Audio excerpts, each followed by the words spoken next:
Our topic this morning is running revenue like a process. And, there's a reason I'm still here 5 years later and Matt's still in his job 6 years later, is because to do this and to scale these companies, you really have to think about things as a process. And if I kind of rewind the tape on my time at Clari, I'll sort of evolve our conversation today.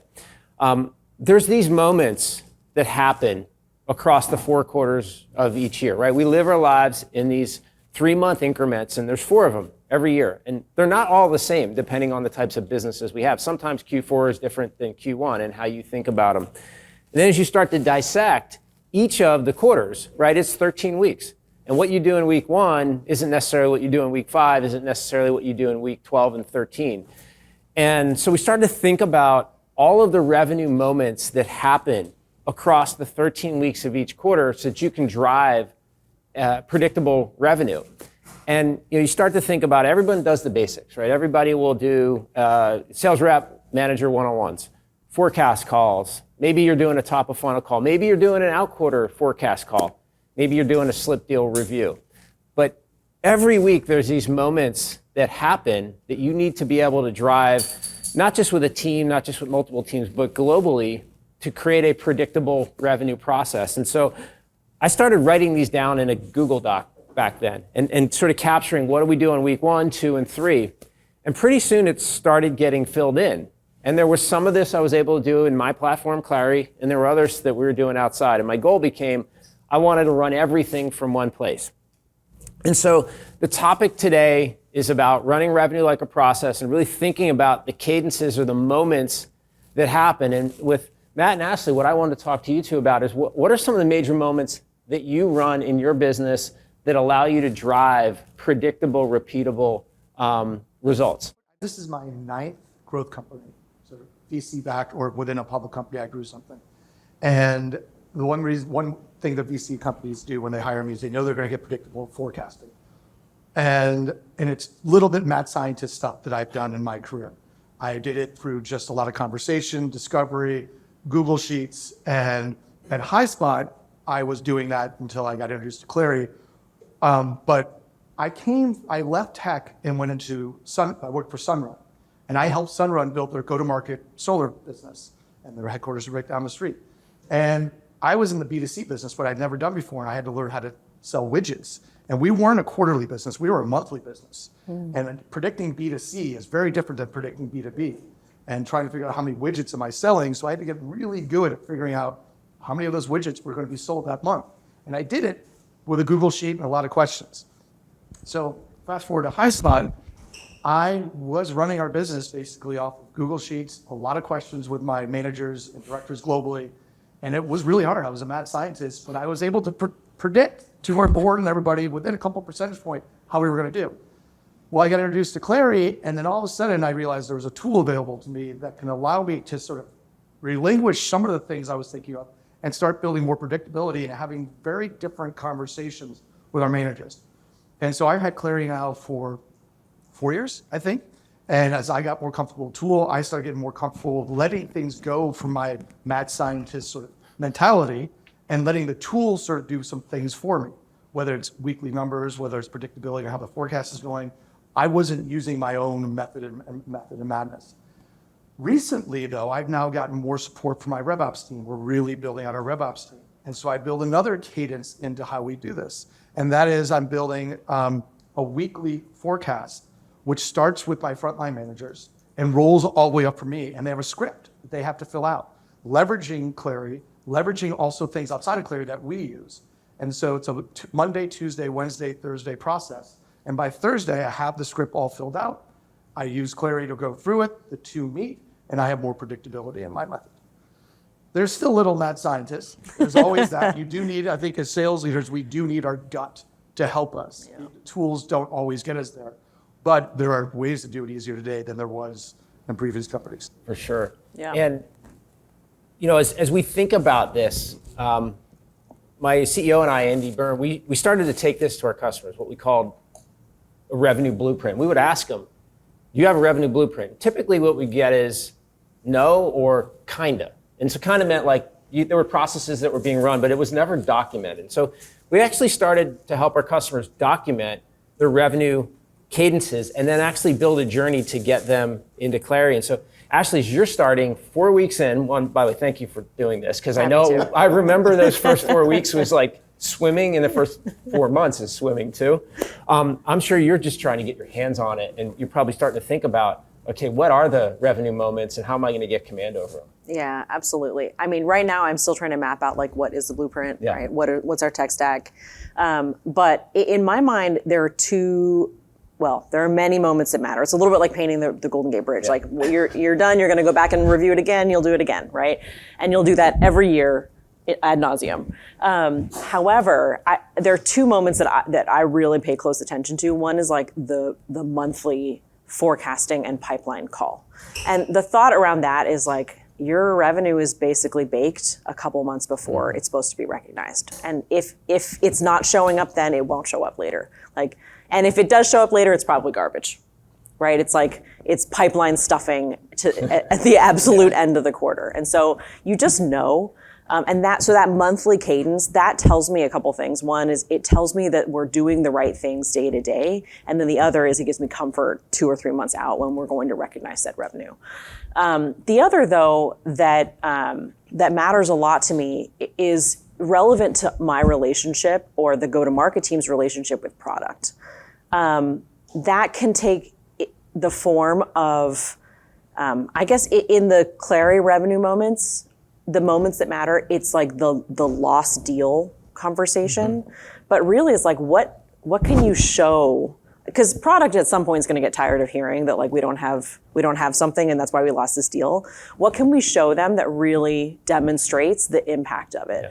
And so there are a couple things around that. Like, first of all, we always say like it's never an L for loss, it's an L for learning. Like if we don't learn anything from it, it is a loss, right? So like delivering the details around the deal back to product, but also from like a conversational intelligence perspective, that in my mind is one of the most powerful tools for feedback to product. So obviously you have your pipeline, your pipeline and your loss reasons, and those can be quantified and packaged and sent back to product. But once you color that with conversational intelligence, you can say, for example, when we mentioned this ancillary product, win rates went down or win rates went up. And that is itself a call to action for the product team to be like, well, why? Yeah. And so that's a revenue moment that matters in the longer term, right? It's like, how are we being the best partners, the MVPs to our product team by using revenue tools that we have in our Roadhouse? You mentioned trying to run predictable but linear business month to month, and you did too, Matt. And I think when you run a SaaS company, being able to actually drive linearity is huge, because if you're hitting 25% month 1 and 25% month 2, that you're probably going to overachieve your quarter, right? If you're sticking to that, and if you accelerate more in earlier months, you're gonna overachieve. If you're not, you're gonna miss. And so being able to impact linearity in a SaaS business is huge. One of the things that we've done at Clari for years is what we called a sequence of events. So these were skip level calls that we would do in the last month of the quarter. So with 4 weeks to go, we'd do 1. With 3 weeks to go, we'd do 2. With 2 weeks to go, we'd do 3. And then we'd go every day until we went through all the inventory. And in these calls, we would get all the reps on who had deals still to close. And we would go through, okay, do you know your sequence of events? And some of my reps are in the room. Remember when these were calls? Do you know your sequence of events to close this deal with your customer? And it would mean things like, you got to get aligned on commercials. You got to get aligned on signature. You got to align on security, all those major moments. And it was this, we started doing them once a quarter, and we could see how quickly we could get alignment on doing business. So we started accelerating them and doing them every month. So based on, if you had an opportunity closing that month, you were on a sequence of events call. Now, this takes a lot of time to do, right? All of a sudden, you're basically doing deal inspection every day. And it was the last major moment of my cadence that was not instrumented in a solution. It was so manual. We got lucky, and I'm going to do a little Clari pitch here, but we got lucky and acquired a company called DealPoint. It's a mutual action plan.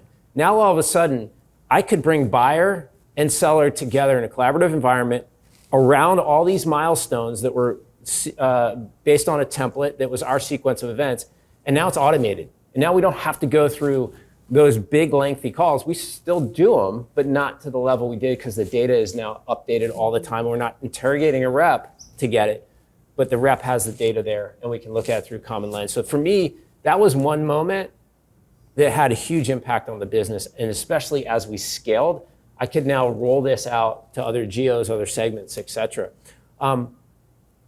We're all here scaling businesses, right?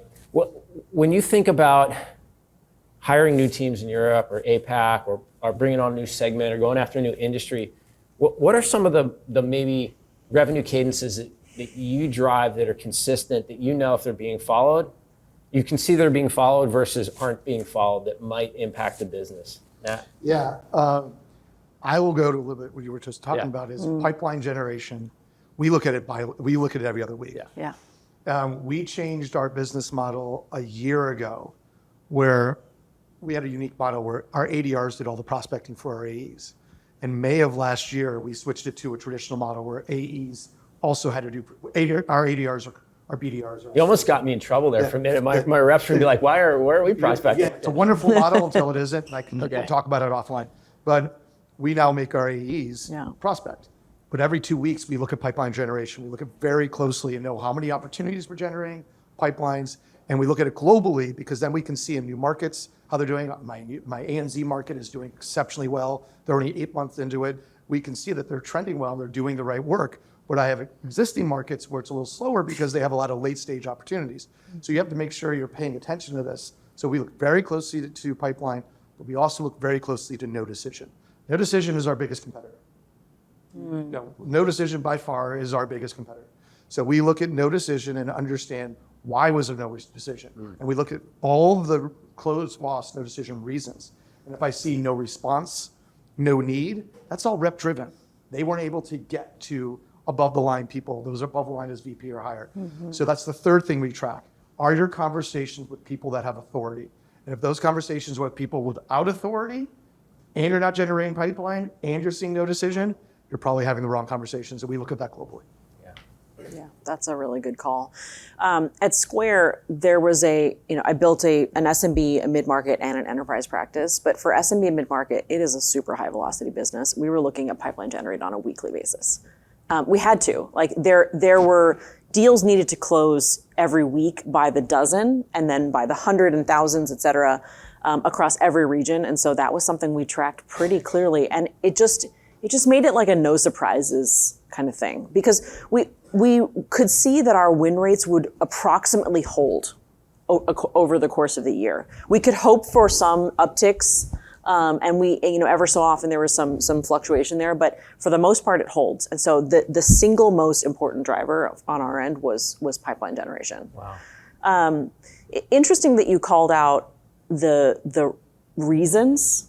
I think that's something that I'd like to dig into in my current role is the not loss reasons, but the win rates differ pretty dramatically by market. Yep. And it's like, well, why? And so that's an area I'd really like to inspect. And now I'm just talking out loud about doing my job. Thanks. And when it comes to pipeline generation, I think that I got caught doing this. Yeah. You got to be really careful about dollars versus opportunities because your pipeline can look healthy, but only 2 deals got you there. You also have to really make sure that concentration risk scares me. Yeah, because one of my leaders be like, "Oh, we just killed our pipeline. We generated $5 million this month." You're like, but one guy did it. One guy did it. So that goes away. What are you doing? Right. You have to really pay attention to full. Right. Because you gotta manage the portfolio. That's an interesting call out. Is like. I forgot the quote. It's like, inspect what you expect, and your reps will respect what you inspect, right? And so even if they're not directly comped on pipeline, those things matter, and we show it matters by inspecting it. So that model is important to me, just like, because it matters to me, we expect our managers to bring it up in every single meeting. I love how earlier too you said we want to learn on a loss. Yeah. Right. And I always say all news is good news, right? Just as long as you know something. Yeah. And as we think about, you always have these slip deals happen, right? no matter how good you are, you're going to have something that slips. And one of the things that we've really worked hard on in one of our cadences is how do we think about slip deals? And by the way, there's the founder of Deal Point, Tom. I gave Align a nice plug earlier, but as one of my moments. So on slip deals, one of the things we do is if a seller is going to slip a deal, they have to give a reason for why it slipped. So now we actually know, okay, this was competitive, this was price, this was no decision. But now marketing has an opportunity to go back into that group that slipped for a reason and go, okay, how do we either accelerate this? How do we re-nurture this? Where did we go wrong? So that we have a process that happens after something slips. And sometimes slip might just be someone doesn't want to take on the risk of putting in the forecast. Well, then I've got a way to pull that back in quickly. But we really look at and think about slips. And funny, Sunday nights is when people start getting slacks from me when I see things slip and I want to, and I can't understand from the reasons. So that's one of our major cadences is a pretty good slip deal rigor. I'll plug Clari. Yeah. Because this is my favorite tool in Clari.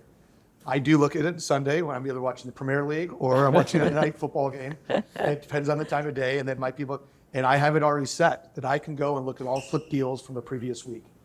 And that was one of the early tools that I wanted. Clari had it. It's still what I live in because reps are going to move it, so I can go look at a region. I can understand it. We had $1 million slip out of our last week's pipeline. Why? And then if I see the close date is 2 weeks after the end of the quarter, I'm like, you got to be kidding me. There has to be a way you can pull this back in. It's just a rep error. And just to go off for another tangent is, I never understood why the last day of the quarter or the last week of the quarter is any different than the first week of the quarter. In my world, I just don't understand it. And when I worked at Sunrun, this is consumer-based business. We still did 70% of our business on the last day of the quarter. You really think a consumer is waiting till the last day of a quarter to close on it's 100% rep driven. Yeah. And there should be, and I always say to my team, there should be no difference between the last day and the first day, and your close dates have to be accurate. So I'm plugging Clari product, but that is a really, really important functionality. I mean, look, it makes all of our lives easier. If we're not pushing everything to the last moment, we stress customers, we stress our own machine, we stress ourselves. So if we can drive linear businesses, obviously it's a changer for all of us. Yeah. So I think what you're hearing from all of this is that revenue isn't just about going and selling and running up a forecast, but it's about understanding your business and creating the moments across the 13 weeks, across the 4 quarters that you need to instrument so that you can drive predictable revenue. So you get real-time feedback from how are you doing against your plan, where if I experiment, can I make a change, what's working, what's not. And for those of us that are students of scale, you have to have these repeatable processes and cadences. And what we try and do at Clari is help our customers instrument these, think about them, and get them in the platform so that they can do this. Matt, Ashley, thank you so much for spending time with us this morning and sharing your wisdom and experiences. And best of luck. Thank you. Getting above water in your 4 weeks in. And thank you. Matt, we're turning the next page, right? Yeah. Thanks, everybody. Thank you.